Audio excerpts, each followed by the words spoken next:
Paz do Senhor, Irmandade. Olha nós aqui outra vez, capítulo 17 de Lucas. Vamos orar? Pai querido, obrigada, Senhor, por este dia, pelas nossas vidas e pela tua provisão. Em tudo o Senhor nos ajudou, por isso nós estamos aqui. Obrigada por conduzir, convergir tudo neste dia para que nós estivéssemos assim, ouvindo a tua palavra. Então vem com essa palavra e faz algo em nós. Nos muda, Senhor, nos fortaleça. Por amor ao teu nome, ao nome do teu filho, Jesus. Amém. Bora lá, gente. Vocês viram que eu tô mansa? Não muito humilde, mas tô mansa. Dizem que eu não sou muito humilde. Piadinhas à parte. Eu tava reclamando da garganta esses dias, ó, a voz até falhou, só porque eu dei uma risadinha. E eu fui ao médico, gente. Não é que a garganta tava ruim mesmo. E o que aconteceu? Eu tive que tomar Bezetacil e mais 2 injeções. Tô aqui com as coisas roxas e um pouco de dor, mas tá tudo bem. Nada demais. Bora lá. Diz assim a palavra do Senhor. Vamos ler só os grifados, porque tem bastante assunto. É muito legal quando vem esse monte de assunto. Vamos ler os grifados aqui e em diante a gente vai só entendendo. Diz assim, ó. Aqui, Jesus, ele está falando para os seus discípulos, né? E aí diz assim o texto, que é inevitável, ou seja, algumas coisas poderiam acontecer. Tá muito ruim, será? Deixa eu ver. É uma pena não poder falar com vocês, né? Porque seria mais fácil. Mas assim, vamos lá. Eu falo sozinha como se eu estivesse falando com vocês. Mas vamos lá. Diz assim, ó, que aconteceriam coisas, situações, né? E aqui o texto fala coisas que fariam o povo pecar. Só que o texto vem e adverte, isso é a fala de Jesus para os discípulos dele, para os discípulos dele. Jesus está falando conosco então. E ele diz assim, ai daquele por meio de quem essas coisas aconteçam. Então, ai daquele que fizer alguém pecar, alguém do povo pecar. Seria melhor, tá escrito aqui, se ele se lançasse ao mar com uma pedra de moinho amarrada no pescoço, do que induzir um desses pequeninos a pecar. Ele diz, tomem cuidado, aqui no 3, né? Se o irmão, aí ele continua, se o irmão pecar, aqui ó, se o irmão pecar, repreenda-o e perdoe-lhe. Quantas vezes? 7 vezes. Ó quantas vezes tem que perdoar o erro do irmão? 7 vezes. E aí os apóstolos, né, os discípulos diziam assim, Senhor, aumenta a nossa fé. Então a gente vê como é difícil esse perdão, reiteradas vezes no mesmo dia. Né? Porque que ele fala, se o irmão pecar, repreende-o, perdoe, e quantas vezes? 7 vezes no dia, meu Deus. E aí ele respondeu, se tiverem fé, eles falam assim, Senhor, aumenta a nossa fé, como se isso não fosse possível. E aí o Senhor fala assim, ó, se vocês tiverem fé do tamanho de um grão de mostarda, poderão dizer à amoreira, arranque-se e plante-se no mar, e isso aconteceria. Entendeu? E vamos parar por aqui. Então, quando eu falo assim, essa coisa, se você tiver fé do tamanho de um grão de mostarda, é nesse contexto. Fé para perdoar. É fé para não induzir os outros a erro. É fé para amar o seu irmão. Então, ai daquele que fizer um desses pecar. E eu já falei sobre isso em Mateus e Marcos lá atrás, que quando ele fala aqui dessa pedra, é uma grande pedra de moinho. Porque a palavra que está representando aqui, o sentido dela é de que uma pedra muito pesada e que só um burro, um animal de carga, né, poderia fazer o moinho girar com essa pedra. E aí Jesus, ele vem falando sobre essa coisa do perdão, e a gente vê o quanto é difícil. Se não fosse uma coisa difícil, ele não falaria, faça de novo, e faça de novo, 7 vezes no dia, né? Então a gente tem que continuar se esforçando para perdoar. A gente precisa perdoar. E você vê, os discípulos que andavam com ele ficaram pensando ali, aumenta a nossa fé, né? E aí depois, no contexto aqui, ele vem falando sobre os trabalhadores, ó. Qual de vocês, tendo um servo, cuidando das ovelhas, vou ler só os grifados. Quando ele chega do campo, ele vem e senta para comer, ao contrário, dirá, prepare o meu jantar. Então esse aqui é o Senhor dizendo para o servo, prepare o meu jantar. O servo já trabalhou o dia todo, cuidando das ovelhas. Quando o servo chega, aí o Senhor diz, prepare o meu jantar. Apronte-me e sirva. Aí como, bebo, depois disso você poderá comer e beber. O servo só podia comer depois do Senhor. Será que ele agradecerá? né, tá falando assim, ó, será que o Senhor agradecerá ainda ao servo? Assim também vocês, quando tiverem feito tudo o que for ordenado, devem dizer, somos inúteis, ó, servos inúteis, apenas cumprimos o nosso dever, e isso é muito legal. Porque a gente se acha muito, né? E a gente tem que entender que a gente não faz mais que obrigação, nós somos servos inúteis, é isso que a Bíblia diz sobre nós. Tem até um livro, né, bem conhecido, que o título é esse, né? Sejam servos inúteis, algo assim. Então Jesus nos ensinou que precisamos ter uma vida de servo, de serviço, e ele vem falando isso desde o começo do texto aqui, ó. De servo, de serviço, mas esse serviço tem que ser para ele, para o reino, isso tem que voltar para ele. Mas os nossos atos não devem fazer ninguém errar, tropeçar, ninguém pode pecar por causa dos nossos atos, a gente tem que servir, mas os nossos atos não devem levar ninguém a pecar. Porque se a gente fizer isso, ele diz que é gravíssimo, por isso que ele diz que aquela coisa da pedra amarrada no pescoço se lançasse ao mar, porque ele diz assim, era melhor não viver, né? Dada essa seriedade. E ele continua dizendo que é preciso servir para que a fé aumente. Então, assim, ele traz o propósito de fé. Não é fé por nós, por mim, ou só fé por você. É fé para os outros, para servir o outro. Olha que coisa interessante.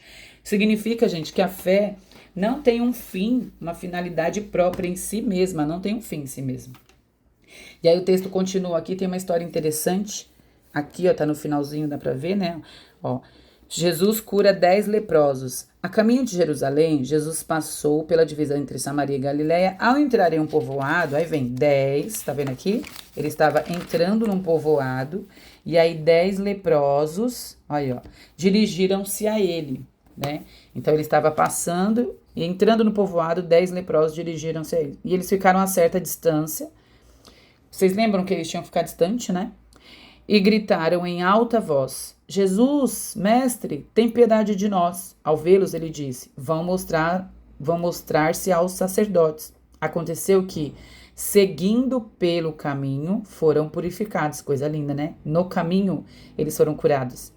Um deles, quando viu que estava curado, voltou, dando glória a Deus em alta voz. Olha que lindo! Prostrou-se aos pés de Jesus e lhe agradeceu. Coisa linda isso, né? Ele ia pelo caminho, então, ó, aconteceu aqui, ó, que seguindo pelo caminho eles foram curados. E somente um viu. Quando ele viu, ele voltou. E prostrou-se aos pés de Jesus e lhe agradeceu. E esse ainda era samaritano. O texto fala mais ainda para a gente ver essa dificuldade, né? E Jesus perguntou, não foram purificados todos os 10? Onde estão os outros 9? Olha isso. Não achou ninguém que voltasse a não ser um estrangeiro? Aí ele vem e fala para esse que foi curado aqui, ó. Levante-se e vá. A sua fé o salvou. É coisa maravilhosa esse texto. Olha que lindo. Na verdade, ele está mostrando aqui que tinham 10 leprosos e eles viram Jesus. E juntos eles se aproximaram só o que poderia se aproximar, mas dá para ver assim que não era muito, porque eles tinham que, tá escrito aqui, a certa distância. Então eles ficaram ali uma certa distância e começaram a gritar. E eles gritavam pedindo misericórdia, pedindo ajuda, né, para o Senhor, né? Olha isso, um deles, perdão. Jesus, mestre, tem piedade de nós. É isso que eles gritavam aqui, ó. Mestre, tem piedade de nós. E eles precisavam gritar por essa misericórdia. Eles tinham que gritar para serem atendidos, para ser atendidos, né? Jesus os vê e aí ele diz, vão mostrar-se aos sacerdotes. Porque segundo a lei, quando a pessoa era curada, ela tinha que se apresentar ao sacerdote e também fazer alguns sacrifícios. E assim está lá no livro de Levítico. Mas aqui no 14b, Jesus fala, vão mostrar-se aos sacerdotes. E aconteceu que, seguindo pelo caminho, foram purificados. Então, eles foram debaixo dessa ordem, mesmo sem estar curados. Eles creram, né? Porque no caminho foram curados. Gente, no caminho foram curados. Mas é interessante que Jesus, ele não disse, eu curo vocês, estejam curados, vocês estão curados. Ele só disse, vão. E no caminho eles foram curados. Ele só disse para irem, mesmo doentes, se apresentar ao sacerdote. Eles estavam indo doentes se apresentar aos sacerdotes. Mas aí, o milagre, as coisas de Jesus são assim, não se explicam, né? Porque mesmo doentes, eles obedeceram, não questionaram e mostra que tiveram uma fé genuína na palavra que saiu da boca de Jesus. Eles obedeceram de pronto. Eles não fizeram nenhuma pergunta, eles só foram.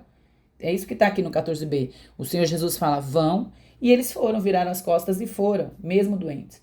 E indo pelo caminho, aí sim o milagre aconteceu e eles foram curados no caminho. E aí no 15 a gente vê, né, que um foi curado. Ó. Um deles, quando viu que estava curado, voltou. Achei tão bonito isso porque quando viu, ou seja, no caminho ainda, ele não tinha nem chegado, né? Porque eles foram curados no caminho.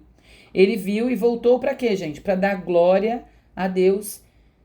É lindo isso. E chama a atenção que ele usou a mesma intensidade que ele usou para pedir. Como assim, Diana? Vocês podem dizer?